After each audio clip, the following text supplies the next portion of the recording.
Hi guys. So for my project, I chose to do a compost bin. I figured it would be the best for me since I also work and go to school, so it was a thing that I could quickly, easily set up and continue to do throughout the semester. So first thing I had to do for my compost bin, because I had no idea what I was doing, was research. I had to look in and how a compost bin is made. Now, that was a little easier said than done. I found a lot of conflicting things about composting. Some people saying that you could do it this way and it'd be fine. Some people saying no, you can't. It needs to be done this way. I feel like that's with everything, but as somebody trying to start a compost bin, I was a little frustrated because I just wanted to know how to do it. I Please just tell me how to do it. But after a little while of watching videos, reading articles, I decided that I knew at least the basics of what I was doing and decided to start my compost bin. So after my research, I went to Walmart to pick up a couple of things. I got potting soil and worms. The potting soil is because you're supposed to have soil in there with your compost, and I can't dig up anything in my backyard, so I figured potting soil would be the next best thing since I live in an apartment complex. I also got worms to help with the decomposition of everything. They were pretty cheap, so I ended up getting two, also because I was the kid that would pick up worms from the sidewalk and put them in the grass so they wouldn't dry out.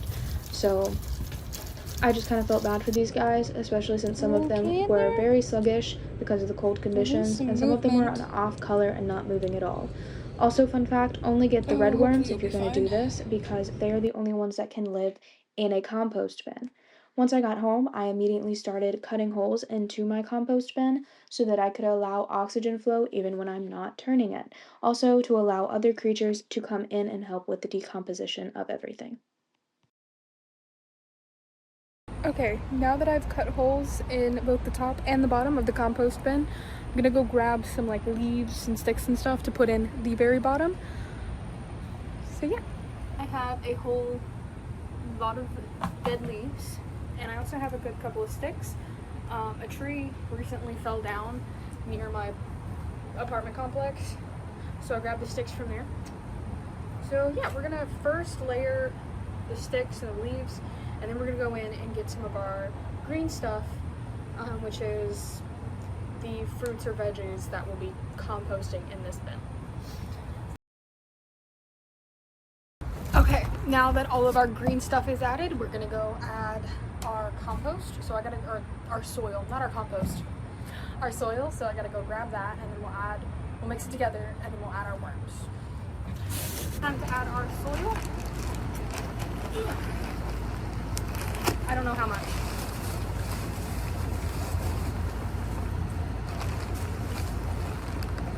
That feels like enough. I don't know.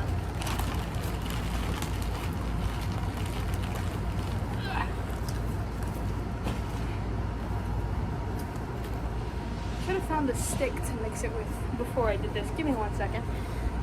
Okay, and then with this stick, we're just gonna mix all this together as best we can.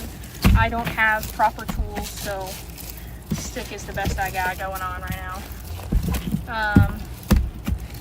I'm gonna need both hands. Okay. If you remember from earlier, we got 2 of these guys, so hopefully they live. The internet said that these were the ones that could live in a compost bin, so we're trusting the internet on this one. They do seem to be moving around decently. I fear I'm not afraid of worms, so if you are, I'm sure this looks weird to you. Some of them are moving around more than others.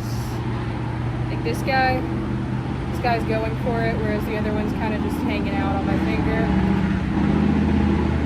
But he's still moving. So we're gonna put them in here, pray that they live. Be free. Hopefully they'll find their way into the soil and live nice and long, happy lives.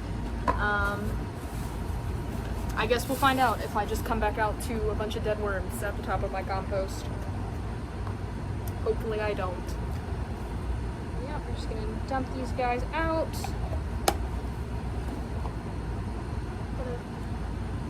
Move them around. them moving. Yeah, some of them are definitely. Some of them have definitely passed just before I was even able to get to them. But hopefully, some of them will make it. Like, I don't know about this guy. He looks very. Oh! He looked like he was not moving at all, but then I grabbed him and he moved. Maybe there is hope. Some of them are already making their way into the soil. Hold on. Some of them are already making their ways down into the soil, so hopefully this will all be well and good. And hopefully they will enjoy the grapes. Alright, now that all that is done, we put the composting bin in a place that gets a lot of sun, which is apparently what I'm supposed to do. I don't know, it's mixed signals with a lot of composting. Some people do it one way, some people do it another way. I'm hoping this works. So we put it in a place that gets a lot of sun. Right now the sun is behind the apartment buildings, so it's not getting a lot of sun. But normally during the day it will, but it's like after 5 o'clock now, so it's getting less sun over here. But yeah, so I will now keep you updated. With my compost bin all set up, what was left now for me to do was to continue to turn it, continue to feed it, which is what I have decided to call when I add in any of the green materials from my kitchen, or when I added a couple more brown things like dead leaves because I felt like the ratio was off. But yeah, it was mostly just me doing that. I did notice that like a lot of our kitchen scraps now I was like saving and like don't throw it away, put it in the compost bin. Like eggshells, vegetables, like vegetable scraps. Like if I was cooking potatoes that night, the peels, if I wasn't using the peels, would go into the compost bin. Coffee grounds would also go into the compost bin. Um, I will say, if you want to start your own compost bin, count how many times I say compost bin. um, you should get like a container to put your kitchen scraps in to make it a little easier for you, especially if you're like me and don't want to go out there in the middle of the night to your compost bin to put everything in there. Because I did run into that problem a couple of times. I mainly just grabbed like a random bowl that we weren't using and put it in there. But if you're gonna keep like for long term, I think I'm gonna get like a bigger like bowl to like just put there and just be like this is the compost scraps. Also, putting them in your fridge helps prevent smell. So put them in your fridge if you're gonna do the compost bowl. Put it in your fridge so that when you do take it out, it's not, smelling up your kitchen. But yeah, no, the compost bin is doing pretty well. The worms inside the compost bin are doing great. Anytime I turn it and I find one, they're like much bigger than what they were when I got them from Walmart. When I got them from Walmart, they were very skinny. They're not anymore. So I am proud of that. The compost, like I said, the compost bin is doing well. Worms are not the only things living in there now. I've noticed. I did find ants, but to prevent ants, you can actually add water.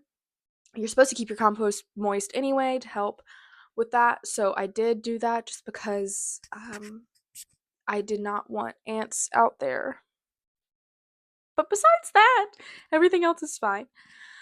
So yeah, this was my video. It does help a lot with kitchen waste, so now we're not throwing away as many things. And it also is a great way for when you have plants, you can use the compost to help your plants grow. I'm probably going to add some eventually to my mustard plant that we did for environmental science because I feel like she could use a little boost.